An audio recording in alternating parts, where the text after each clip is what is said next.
All right, guys, I just got home from work and look what we've got here. Obviously, I went with the ultimate 5,000 watt kit from Electroco. Some people would say this is not a budget build, but I was pricing out different things and this just seemed like a no-brainer. Also got the brake kit as well from them. All right, so here's everything. Got the motor, the rest of the kit, and the big battery there. We go ahead and get the battery out and throw it on the charger. All right, boom, we're charging. These guys do not play around with their packing. And here's the new motor compared to the old motor. The actual motor is about the same size. This one obviously has the heat sink around it, but geez, this new one probably weighs twice as much as the old one. My hand's already getting greasy, so let's go ahead and glove up.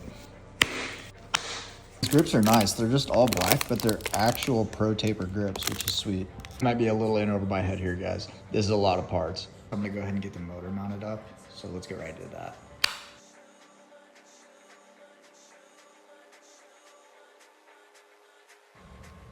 All right, so next up, I'm gonna go ahead and hook up the controller.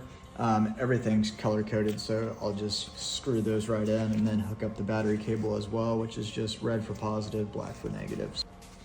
All right, so I got the controller and everything buttoned up on there. Next, I'm gonna go ahead and throw on the rear wheel and chain. All right, taking a little din-din break, but got the wheels on, got the brakes on. The chain was a pain in the butt. That took me forever. Now we're gonna start finishing up the handlebars and plugging in the rest of the electronics. All right, so I know it looks like a freaking mess right now because it kind of is. We got everything on the bars, everything wired up. The only thing we need to do now is plug in the battery and give it a test.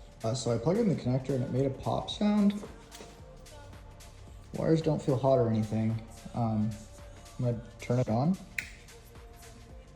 Oh boy, let's try it. Oh my goodness.